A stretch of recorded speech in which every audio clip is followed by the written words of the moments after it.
What's up, everybody, and welcome to this week's edition of the show. It's our privilege to be here with you.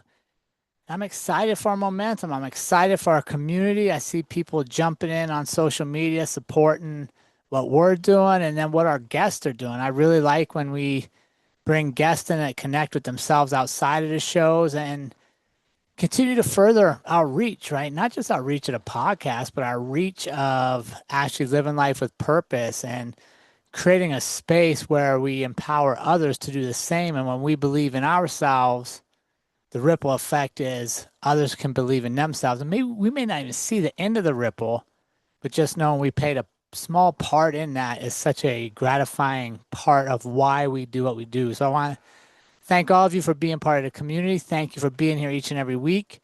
It's truly an honor to serve you and to show up with you. And this week, I'm excited to bring to you a powerhouse of purpose, resilience, and reinvention. This week's guest, Janet McConnell, is a certified personal fitness trainer, award winning bodybuilder, author, and speaker who's rewriting the rules of aging. After a health crisis in her mid 40s, Janet walked away from a high powered corporate career to pursue a mission simply to help others age with strength, grace, and my favorite part of this, unapologetic boldness. Through her platform, Ignite Fitness, Janet empowers people, especially those 45 and older, to embrace their vitality, challenge social norms, and live fully in every season of life. Her message is clear. It's never too late to become the strongest version of yourself. So before we get to this week's interview with Janet McConnell, please get over, like, subscribe, share on your favorite platforms, give us some comments. Simple as saying great episode or good job. I really enjoyed this. Anything like that can help us move the algorithms in our favor, help us reach more people, and reach our goal of being the most impactful podcast in the world. So once that's done, sit back and enjoy this week's conversation with Janet McConnell. Janet, my newest friend, welcome to the On Purpose podcast. How are you today? Well, thank you. I feel very welcome. I'm enjoying it already. So thank you so much for having me here. I really appreciate it. Like I said off the air, I just want to thank you for the courage you have in sharing your story, the courage you have in living a life that's you're putting it out there so people can see what we can learn from one another. And without sharing our stories, without finding our personal courage to do that, nobody can learn about us, right? Nobody can learn the lessons we're sharing. So I want to thank you for doing that. Well, I think it's a valuable thing because what I often think about these days is how much wisdom there is in our senior population, and yet there is so much disconnect and misunderstanding between the younger generation and the older generation when actually we have so much that we can share and help out with that, just sharing general wisdom. I'll share my wisdom, you help me with technology and And I love that, right? Because you're absolutely right. The younger generation will learn from the older generation, but it's up to us yeah, to share it, right? They shouldn't have to come pry it out of us. right. And I come across a lot of people as we age that tend to diminish the value of their own story. Right. I think it splits. Some people just can't stop talking about it because they really want to share, and other people that are just like, oh, nobody's going to be interested in my little Mm. story. Nobody cares. It depends on kind of who you surround yourself with and what kind of feedback you're getting. But I think it's worth it to fight against the resistance to keep people quiet and to Mm. get people more talking about what's going on with them. Yeah, I love it, but I'm gonna be honest with you, Janet. Like, I want to hear your story because you're living life. You're challenging societal norms. You're doing things. If you're coming to me to tell me about all your medical ailments, I don't want to hear those stories. No, You of know, course not.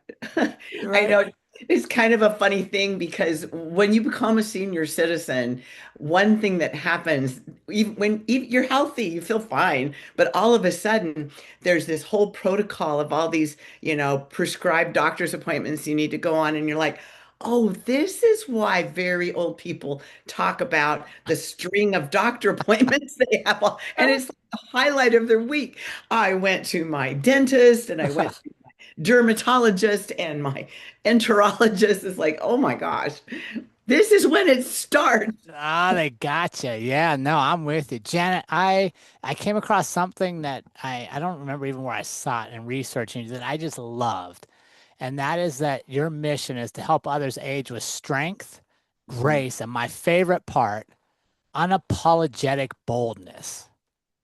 Yeah, we claim it. We deserve it. We have to be that way because, I mean, of all times in your life, this is your last hurrah, the last trimester of your life, and you're going to stay silent. I mean, as Mm. a little girl, I was told that little girls were to be seen and not heard. And as you can see, that didn't take. I'm not shutting up. Oh, I love it. Thank goodness for that. But before we get to that stuff, you're a fitness person, Janet. You just don't come in and go to the heavy lift right away. I got to warm you up. Are you ready for this warm up? I am ready. All right, here we go. If you get one word to describe you, what's your word? Relentless. Ooh, so good. That's a good one. All right. Favorite quote. Oh, there's so many to choose from. Oh, that's a really good one because several things come to mind, like Mary Oliver's poem on wild geese and the uh, the Man in the Arena speech, Teddy Roosevelt, and I've got all these big, grand, but it's not a quote. It's something to memorize Yeah. and carry in your heart. Favorite quote, man. I suppose one of the ones I really like, I think it's Albert Einstein that said, nothing happens until something moves. Mm, yeah. The importance of creating momentum. Right. Yes, momentum, it is a magical force. And it is not just you making it. You're the one with the gas pedal and the impetus to do have an idea that you follow up on that you start working on without any idea of where it's going to go, if it's going to be successful, if it's a mistake. And you just kind of go one step at a time. But there's a point where you kind of stop moving for a minute and notice that the momentum is magically pulling you forward. Where is that force coming from? I've been thinking about that a lot lately, that this idea that there's something about the universe. What is that thing about the universe? You know, you take a step and the universe will step in to support you. Hmm. I think that's talking about momentum. Yeah. No, I Yeah. 100% agree. All Yeah. right. If you get a theme song for your life, what's your song? Oh, you know the Bon Jovi refrain, it's my life, it's now or never. I ain't gonna live forever. I just want to live while I'm alive. Oh, so good. So good. Look at you. All right. Favorite book. Boy, I'm a bookworm. Let's see. Probably the one I haven't read yet.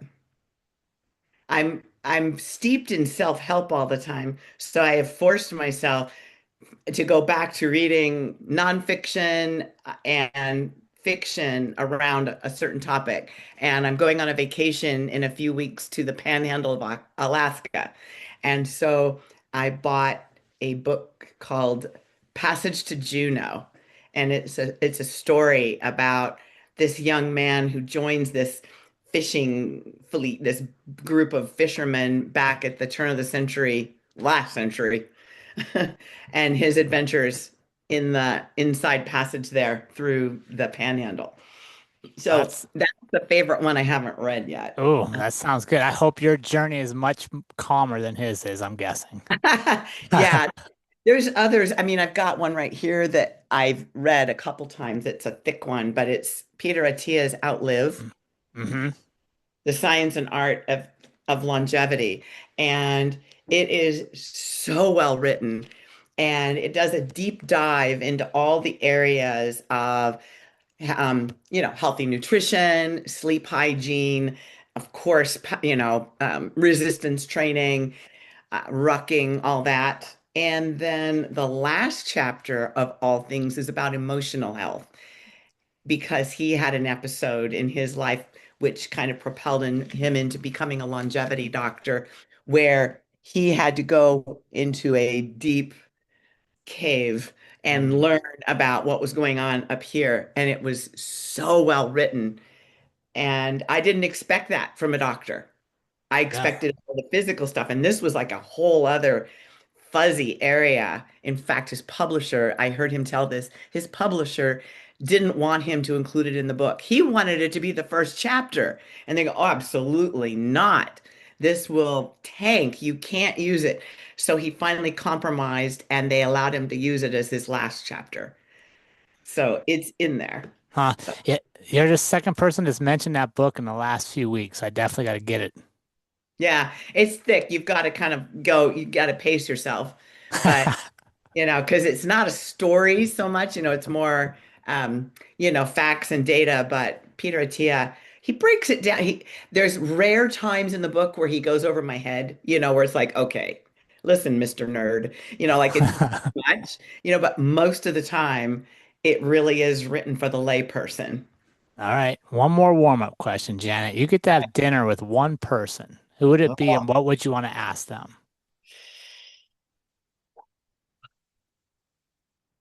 It would probably be two people, um, Richard Feynman and Neil deGrasse Tyson. And Okay. I would ask questions about the cosmos and whether or not why we haven't figured out how to time travel, and why is it that warp speed hasn't been discovered yet, even though it was in science fiction, because we always create things from science fiction. All the stuff in Star Trek and Star Wars is coming true.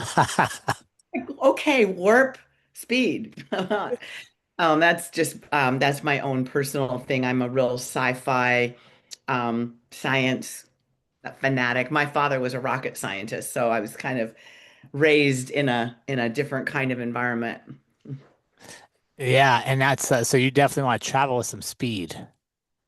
Yes. Well, I think that it would help to solve the problems that we're spending, wanting to explore the universe and even the solar system.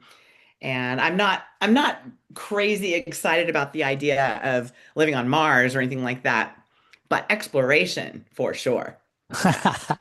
All right, Janet, you feeling warmed up? Yes. All right. I wanted to start with you went through a midlife health crisis. It was kind of a turning point moment for you. What was it about that moment that let you know you had to make changes?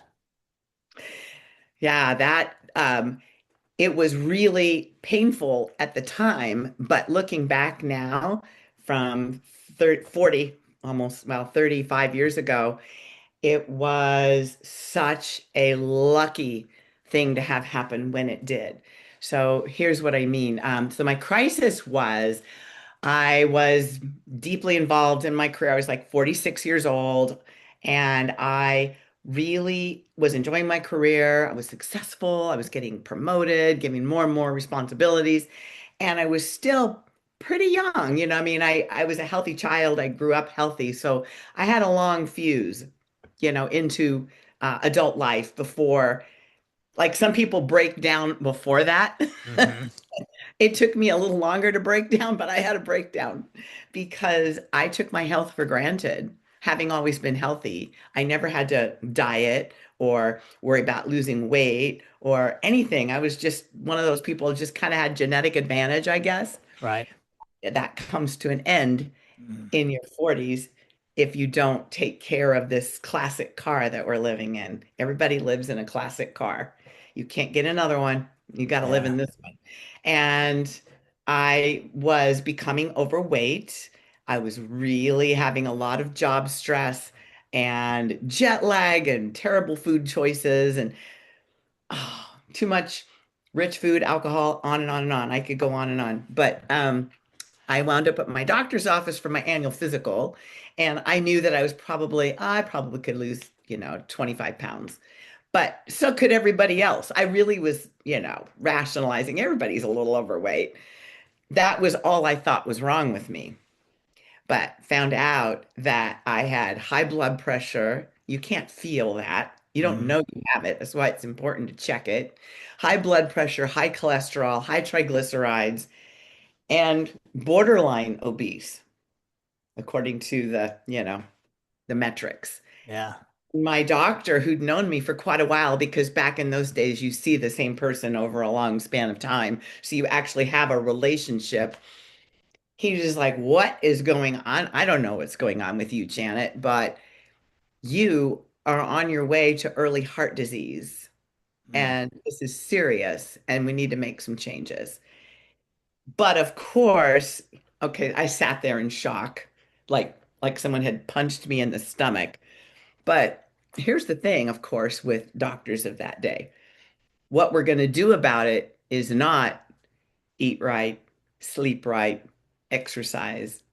It's here's a stack of prescriptions. mm.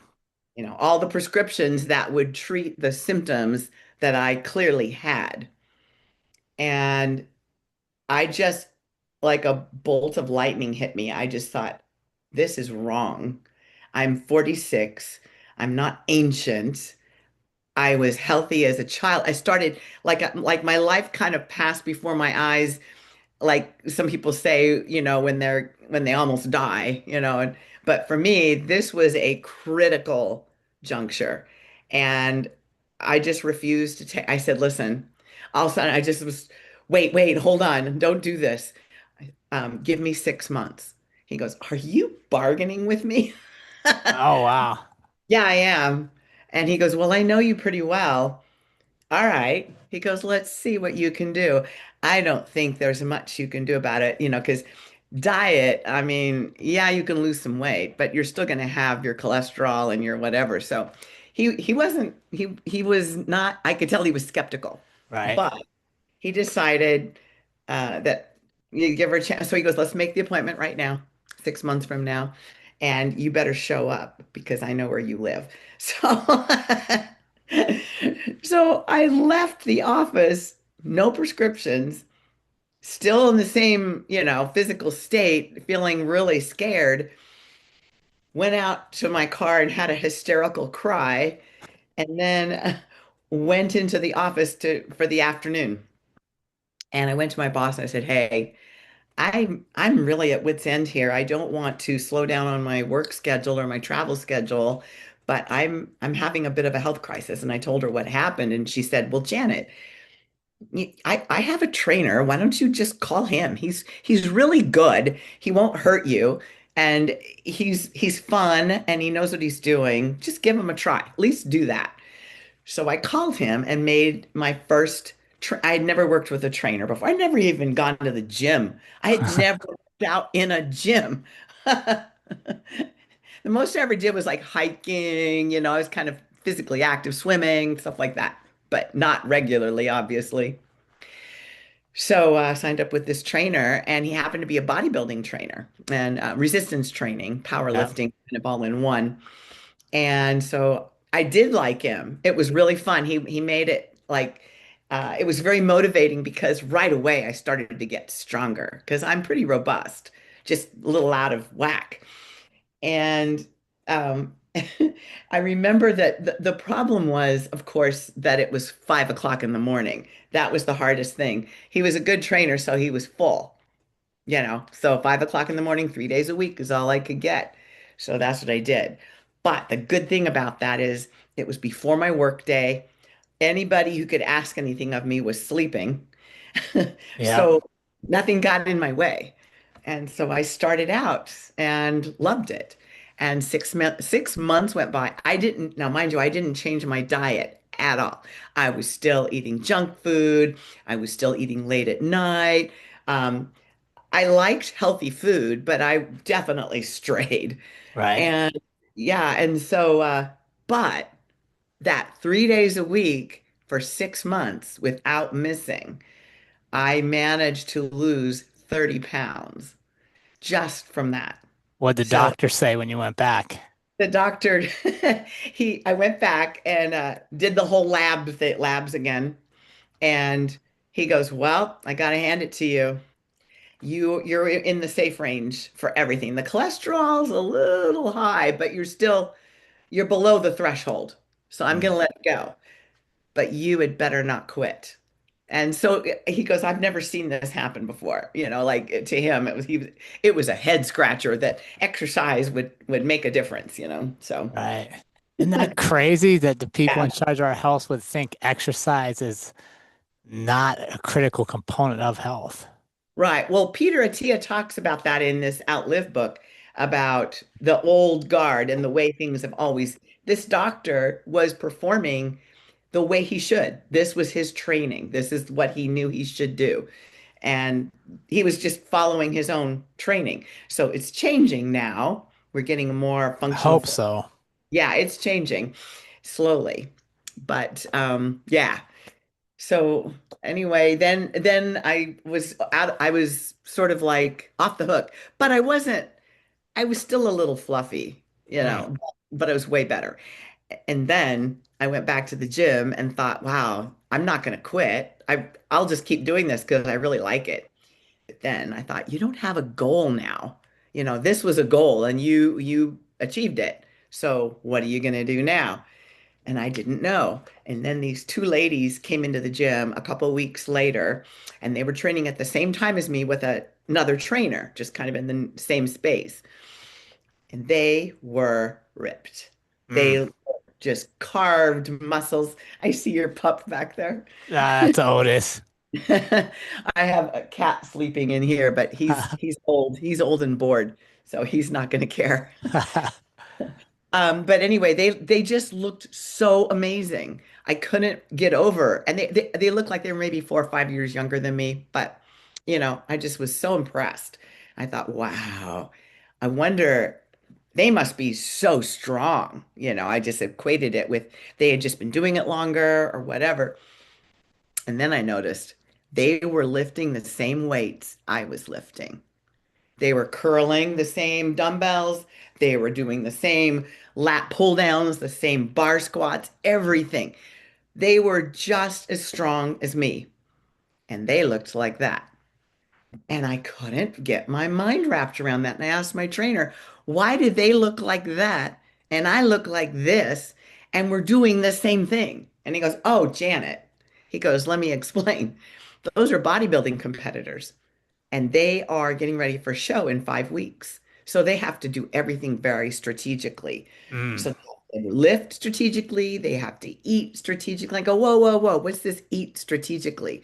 Because I knew that was the thing I wasn't doing. And he goes, oh, it's really hard. Like, you wouldn't want to know what they're eating. It's boring, it's hard. You won't like it. And most people quit. And I think as a trainer now, I know what he was doing was he didn't want me to fail, feel bad, give up, and then lose a great client. He didn't want to lose me. So he was kind of like careful. Yeah. And I said, well, if you don't give me the diet, then I'm going to find someone who will. So he did.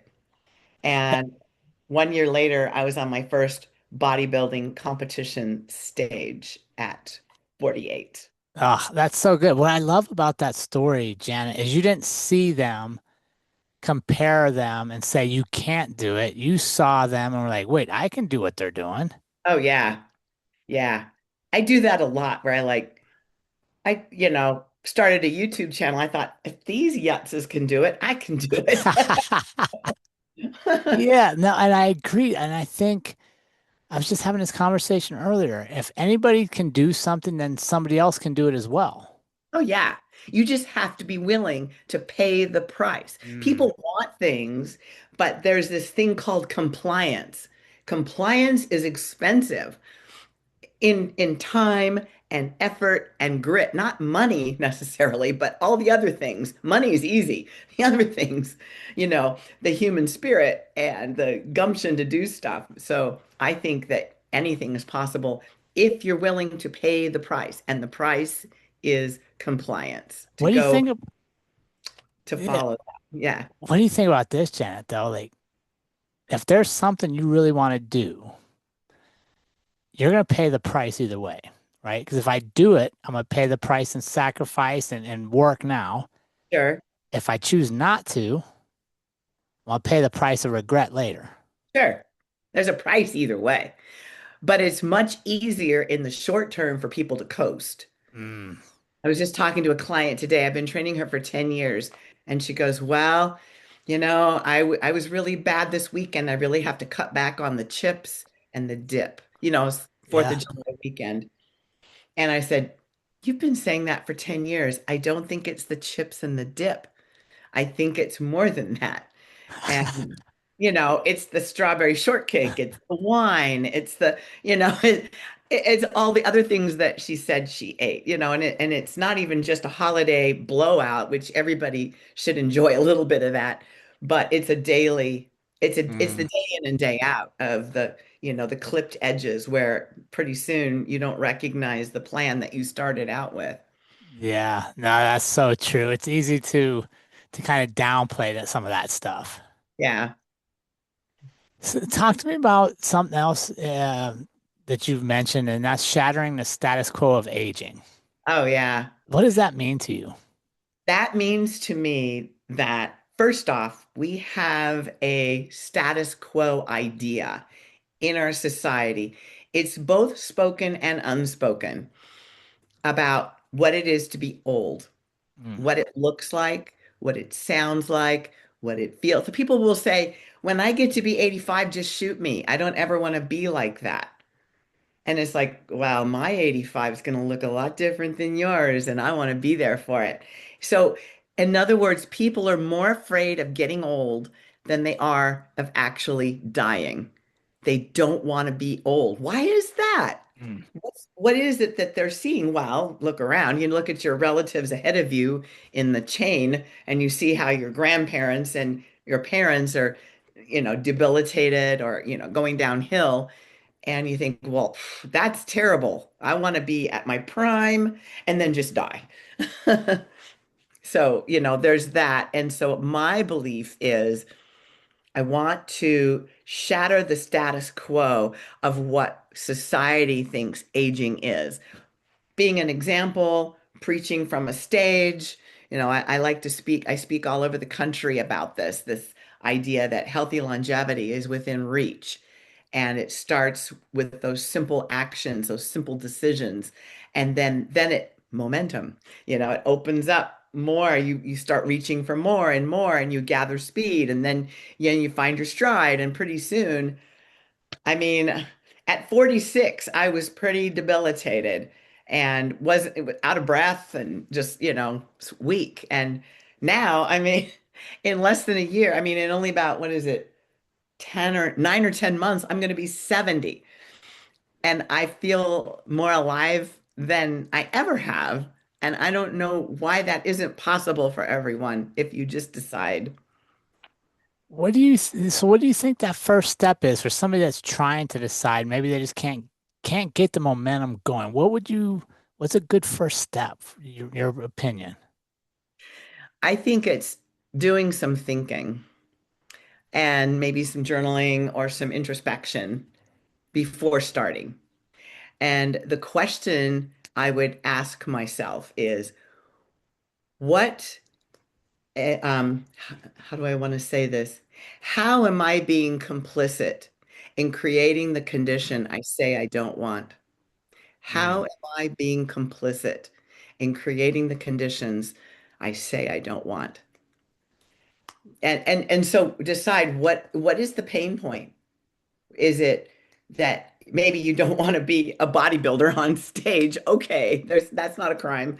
But maybe you want to be alive to see your grandchildren reach adulthood.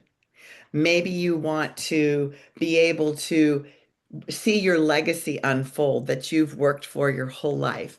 Maybe you put off some really amazing plans for retirement and now you want to be strong enough to be able to do them, like go to Antarctica and, hike up the glaciers and, skydive or whatever crazy things people do when they're 60, 70, 80, and you hit those big landmarks. So decide, what is it that you're doing right now that you love doing, that you don't want to give up? And old age has the possibility of taking that away from you, and train for that. So if it's picking up your grandchildren off the floor and not throwing your back out, if it's being able to, hike the John Muir Trail, is it being um, able to carry your luggage and put it in the overhead rack because you love traveling? I mean, it's the sky's the limit on what it is that you don't want to give up. And you don't have to if you train for it. And So I think first it's up here. yeah, and I love what you said, asking yourself how you're complicit in what you don't want, because it's so easy to blame other people or the circumstances or, oh, this is just what life gave me, but there's no power in that. Right, right. It's a victim mindset, scarcity mindset. And people will say, well, I just have bad genetics. Well, I will tell you this. It's kind of like a house, like anybody who is in real estate or home building or any of that ilk knows that all houses start out with a blueprint, and the blueprint dictates how the house will look, right? When it's newly made. But then that family moves in and lives there for 10 years, and then they move out. And then another family moves in and they want to put a room over the garage, and they want to make the carport, enclose the carport, or add on to the side, or put up a deck, or all these things that you can do to a house. Change orders, you know. You take the original blueprint and you do change orders, and you add and you improve and you repair. You do all these things to keep this house alive for 100 years or more. And it takes a new family to move in sometimes up Mm. here to decide, I have some change orders. I do have genetics, and that does dictate the color of my eyes and the height, my height, and my bone structure, and maybe a few little anomalous weaknesses that our family seems to have, that kind of thing. But that's it. You can do a lot, and that's what epigenetics is all about. Mhm. You can change your cells. Your mitochondria are waiting to build something new, and you just have to put the right conditions in place. And they're changed through resistance, Yes, right? They're not changed through conformity. They're not changed through doing the same thing over and over. right. Yeah, the thing I've been fascinated, another book I could have mentioned earlier, I've been really ruminating on, and it was written by a man in his 40s. So he was really kind of writing for the middle generation, not the older generation, but it's called The Comfort Crisis. Mm. And I'm blanking on his name. I don't have the book here with me. I have it on my bedside stand. But it is about the idea that as modern citizens of the world, we are really addicted to comfort. We seek it. We try to find the easiest, take the escalator, not the stairs, take the elevator, And we always, why do we have to be reminded to use the stairs? Um, you know, a good example is I drive this little sports car, and when you get up out of it, it is like getting up off of the ground. And my husband's always like, he has a big SUV, which you just basically slide out of. And whenever I drive him somewhere, to get his car or whatever, and he's just like, oh, how do you get out of this car? It's not comfortable. And I think, it's kind of one of the reasons I keep it, because it makes my legs strong to have that repetitive motion climbing up in and out every day. But the comfort crisis is something I'm thinking a lot about, and you touched on that. And that is that it's important, especially as we get older, because we get very complacent. We know what we like. By the time you're my age, this, not that, this, not that. We've Mm. got it down. We've tried everything, and we know what we don't like and what we do like. And so we tend to just say, well, no, I'm not going to do that. I already know I don't like that. It's important to find a couple of things that you do on a regular basis that are uncomfortable. They put you out of your comfort zone. They make you sweat. It makes you sort of like grit your teeth. You have to force yourself because you're just like, I'd rather just sit on the couch. Mm. But to do it, because there's this thing that happens in your brain that gets stronger every time you do that. And that is, I think it's the amygdala, if I'm not mistaken, where it, or the, yes, I think so, where it just actually reinforces that pathway and it keeps the brain youthful. I mean, we're always talking about, one of the ways to avoid dementia is doing Sudoku and stuff like that. No, I mean, there's nothing wrong with it. The real way is to do something risky, something exciting, something you've never done before, something that is adventurous, where you have to learn a new skill. That will change, that will put dementia at bay because your brain is like, I've got this to do over here. I've got to figure this out. And it becomes fascinated with that. And all those new connections are Hmm. created in the brain. And then there's no time for, dementia. And that's why it's so important for me when I talk to family members that are getting older or just seniors I meet is asking what are their dreams? Like, what are you still dreaming about? What are we still getting up for every day? What are, like you said, what are we sacrificing? Maybe a healthier food choice versus a convenient food choice. What's the sacrifice today for long term? What are we still playing for? So how do we keep people that are moving to that senior age dreaming? Yeah, I think it's people like you and I asking that question. That I heard someone say the other day, what do you want to want? Mm. And I like that because sometimes, when you say, what do you want? What do you want? It's like, I don't know, as a blank, but what do you want to want? Then you're once removed from it and you can look at it a little more objectively and say, well, what I really want is to be able to travel to all seven continents and see, great sights in the world before I die. Yeah. Yeah, that's good. Or What do I want to want? I love what that. do I want to want? What is it that I've always denied myself, for whatever reason, told myself, maybe your family, your parents told you this is not for you. I remember when I was a little kid and I wanted to take horseback riding lessons. They're absolutely not. Well, I think it was expensive. I was probably a money decision, but at the same time, I really wanted that. And I didn't have the power to make it happen as a child. Right. You know, it's like, what do you want to want? Maybe go back and look at your childhood and what are the unfulfilled dreams that you had? I mean, I still think about, I don't know if you saw this.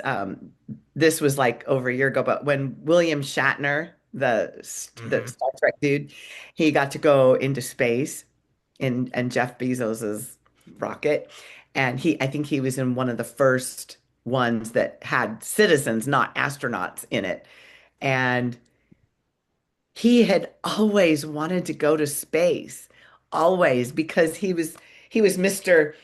Starship Captain in the story, and it was something and here he was at age 93. I think he's 94 now, so he was probably 92 when he went. He didn't give up on that. It was what he wanted to want, Yeah, and I couldn't think you're hardly talk about it when he came down. He was speechless. mm, I think you're right on that, right? Is that we can't give up on our wants. We don't Yeah. just reach a magical age where it's over unless we tell ourselves it's over. Right. Yeah, yeah. And I think if you're in your life right now where there's things that you enjoy, things that you love, you're looking forward to something in the near future that you're going to do, whether it's a family reunion or a wedding or whatever, or a trip or graduation or something where you're really looking forward to it. And what if you weren't well enough to go? And how are you going to guarantee that in the future you will be well enough and have the energy and the desire and the ability to do it? I mean, why lose your agency? I mean, I can only think about my dad who was so angry at age 93 when we had to take his car keys away. So angry, because he knew what that meant. And I think everybody does. Everybody knows those little symbols and tokens of freedom and agency that slowly leave our grasp. It's sad, it's terrifying. Well, maybe you don't have to. Yeah, I you mean, gotta why fight not back, go, right? yeah, why not just go full speed and die peacefully in your sleep at 105? I don't know. It's like, Hmm. Yeah. What do you think are some overlooked elements of longevity and vitality outside of like food and fitness that are often overlooked, but we should be paying attention to? yeah, I think that it's the mindset, kind of what we've been talking about. In my business, in my training business, I work with seniors. So they're all kind of in the same 25-year age span from each other. And I get to see the whole spectrum. People who are there because their doctor has told them to go, because they have early stage Parkinson's and need to learn to keep their balance and keep their muscles strong, have good proprioception so that they can live a little more productively, all the way to people who, like one of my clients who was 82. Speaking of seven continents, she was 82 and she wasn't big and strong. She was this little tiny fragile woman with old injuries that didn't get treated correctly. I mean, she was kind of a broken toy, but she was alive in her mind. She could walk, and climb stairs, but that was about it. She had already been to five of the seven continents. Her daughter and she traveled a lot together. It was a thing that they did. So she got to see a lot. And she still had not been to Australia or Antarctica. And so she decided first to go to Australia. And she said, when I go to Australia, I am going to scuba dive on the Great Barrier Reef at 82. I was like, okay. She went off and got certified at 82 to scuba dive. So she got that. But it really bothered her that she had to drag those heavy tanks on the deck of the ship. And some young guys would always have to come and help her. And it just bugged her. She wanted to do it herself. Because once you get in the water, you're buoyant. And so Right. it's not a problem. She could swim and she could do all the stuff. She knew all the safety protocol. But that just irked her. And so she knew me and her daughter was a friend of mine. And so she hired me. She said, okay, you've got 8 months. I'm going to Australia. Get me there. I need to be able to do this. And so we practiced all the skills that she would need. We dragged a lot of sandbags and Ah, and got her cardio up a little bit higher, like her VO2 max. We improved that a little bit. Had to go slow because she was very old and had not up until that point done a lot toward body strength. Um, but she was really smart. She was very intellectual. So, she knew what was going on and she knew she needed to do it. And she did it. I love But that. yeah, I have pictures of her swimming in the blue water with her mask and her wetsuit and everything. So she came home just so excited. She went on a side trip to see the glowworms in New Zealand, and we had to paddle into caves. And I mean, she's in her 80s. Who wouldn't want to spend their 80s doing something like that? Then she Y- came home, she wanted to go to Antarctica. And uh, so, okay, what's it going to involve? Well, she had to get in and out of the flotation launch that goes from the cruise ship to the shore. You have to swing your leg over and slide in and crawling down the little rickety ladder and then walking sticks or ski poles mhm. on the slippery ice and the stability to walk in slush and ice and mud. So we trained her for that, and she went and did that. It was like, Yeah. Yeah, that's so good. And well, I guess I just don't, I love when people don't give up on life, right? And nobody's body's going to be perfect. We're going to have nicks and bumps and bruises and some medical conditions. Some people have Yeah. more than others, but there's nothing that stops us from thinking of what we can do, but Yeah. us usually. And the outward appearance becomes so much less important, which is a gift of age. It's like, hey, this is it. Love it, or leave it, whatever. I'm gonna be myself now. I get to be myself. And it's what's the developing on the inside that is the treasure. And the being able to have that wisdom and use it for yourself, not just dispensing it to others, but to use it on yourself. What is something that you want to do?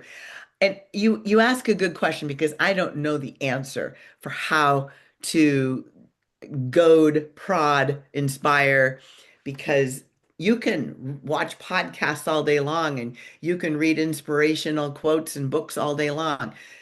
But if you don't pull the pin on that and, do it, then it doesn't matter. None of that learning. You can only learn to some degree, and then you've got to actually do something with it. Yeah, there's definitely no magical answer, but I do think, like you said earlier, at least having the conversations to where people maybe stop and go, wait, I do have a choice in this. I have a choice what I do today. Yeah, And, right. maybe they're at a point in time where walking to the mailbox is better than what they had been doing the day before. Do that. Yeah, right. Well, and when you get older, there are setbacks sometimes. We're a little more susceptible to illness or a fall, just a little bit more. And it helps to be in shape and to have good balance and to have a strong constitution that you can maintain. But a year and a half ago, I had a knee replacement. I had an old injury from high school that had just deteriorated. And it wasn't something that, peptides or red light therapy was going to fix. It had to be replaced. It was amazing how it was painful and it was difficult in the first few weeks. But my doctor, my physical therapist, everybody was like, I can't believe you're already driving a car and you're back at work. But the reason, quite frankly, is because I was already healthy and strong going into it. So it was a bump in the road rather than bottoming out and just being down for the count. Yeah, absolutely. And we can't get to that place we want to be tomorrow unless we start today. Yeah, yeah. And having that health that you eat right, feed your body like you love it, and say things to yourself that you would comfortably say to a 5-year-old. So no down things. No, oh, you're so ugly, you're Right. so, you're so fat. Anything women are especially, I think men do it too, but women are more forthright about admitting it. They get down on themselves and it's like, no, no, that yes, you've got some stuff to work with here, but it's not done. So get busy. Yeah, I think you're right. I think everybody does it. I think maybe what separates us a little bit is the media really reinforces it for Mhm. females. Yeah, yeah. Even older movie stars will say, "Oh, thank goodness I can just let my hair down." They don't have to compete anymore to be the young ingenue, and they're not glued to social media and what everybody else is doing that I should be doing. There's not so much FOMO. And so that's great. But yeah, there is a standard out there, and I think people that have always traded on their looks, both men and women, really, really good looking men, heroes in the movies, and women who are, the cover of Vogue or whatever. If that's your currency, then it's really hard when you get older if you have not built up what's in here. Your internal fortitude and your intellect and your character and your spirit. So Yeah. That's so true, Janet. Before we wrap up, talk to me about your new launch of your YouTube channel. Tell us about that. It was just kind of a fun thing. I mean, I wanted, well, one of the impetus for this is I love public speaking. And my coach told me, he said, you really need more of a social media presence. I wasn't spending any time on it, posting regularly. So I started out with, LinkedIn and Facebook and stuff. And then one day I just saw a YouTube video about starting a YouTube channel and what it takes. And it's not super, it's easy. It's one of those things that's where they say easy to learn, difficult to master. Hmm. So it's one of those things. But I just thought, well, and then I saw a bunch of kind of boneheaded YouTubers and thought, they don't even speak in complete sentences and they've got 1 million followers. What? You know, I could do this. And so I just decided to start and it's amazing. It's so much fun because I'm getting to connect with people all over the world. I get responses from people in New Zealand and France and Germany and Canada and everywhere that say, "Oh, thank goodness I found you because you're making sense." And it's mostly people 50 and older, but I even had a young lady message me and she said, "You are so perfect for my mom." I was like, "Okay, send her over." And are you doing fitness videos and stuff on the channel? I don't do like, here's how you exercise because that's everybody's doing that. I talk more, it's more educational with stories. And so I talk about, I do deep dives into nutrition and sleep, healthy sleep, and, strategies for that, supplements, exercise, resistance training, the importance of it, and also stretching and VO2 max. So all the areas that really support. I just finished one on creatine because it's such a hot topic right now, and it used to be a controversial supplement, but they're finding out now that it actually supports cognitive clarity and cognitive health neurologically. So it's becoming kind of a darling, and so I did one on that. So anyway, I a month ago, all of a sudden, I just went viral and got monetized, and now I'm off and running, and I'm working on creating a book and a course that I can offer there. But, I've got almost 3,000 subscribers just in the last couple of weeks. Oh, nice. What's the name of the channel? It's called Healthy Longevity for Life. Okay, very nice. Aging Strong for Life. I think I changed it. Aging Strong for Life. But I'll be sure to give you the link and you can probably put it in your show notes or something. Absolutely. We can put it in there, my friend. We'll try to get you 3,002 followers. Yeah, there you go. And then I also have a book. It's a couple of years old, but it's Elements of Aging Well, my journey so far, and it goes into detail, has my story in it, and which I told a little bit of it today, and just talks about the general things about Mm. resilience and about creating boundaries as you get older, and so some of the other areas of aging well that aren't just doing squats. Yeah, no, that's super good. Is that on Amazon? Where do you want them to go for Yes. that? Yeah, Amazon, Elements of Aging Well. I can provide you the link, the Amazon link for that too. Awesome. Janet, it's been so awesome to have you on the show and to get to hear your story. And I do have one final question for you. Uh-oh. You ready?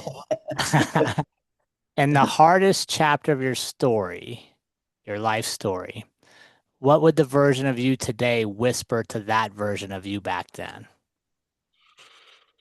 Oh, you ask good questions. I would whisper in her ear, you can't see the whole way, but you can see one step at a time, like a flashlight. You can see one step at a time. And even though you can't see the whole way, you can get there anyway, one step at a time. So powerful, and it ties right back to your very beginning about creating momentum. Yeah. Janet, thank you so much for joining us. It's been a pleasure to have you on the show and welcome to our community, my friend. Thank you so much, Jared. I appreciate it so much. This is a really great community. Well, team, what did you think of that interview with Janet and that conversation about owning your aging, right? And owning the process of getting older, but still dreaming and challenging yourself, and that we can't grow without resistance and that comfort zone and the comfort crisis that she referenced from another book is our downfall a lot of times. So I love what she wrapped up and what she'd have whispered to her younger self was that you can't see the whole way, but you can see each step, right? And just take one step and create momentum. So, to all of you listening, if you're in the thick of something right now, if you're struggling, maybe you just need reassurance that you're on the right track. Just remember every little step you take is create momentum. So, keep moving forward, keep moving up the ladder. And that when we look back in our lives, our most impactful growth moments are going to come from struggle. So just remember, if you're in the middle of it now, keep that momentum going. Have a great week, everybody, and we'll see you again next week.